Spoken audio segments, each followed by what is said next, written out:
Hi guys, I hope you are doing well. Today we'll talk about how to fix or how to solve the problem of Wolt. We click on settings. Here you will click on apps, default apps, app settings. In this page you will search about the application of Wolt and you will enter. In this page of app info you will click on first stop and you will click OK. Here you will enter to the window of storage. Here we click on clear cache. In the end you will go to Play Store.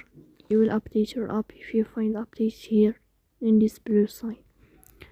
So that's all. Don't forget to support us by like and subscribe. See you next time and thank you for your watching and your attention.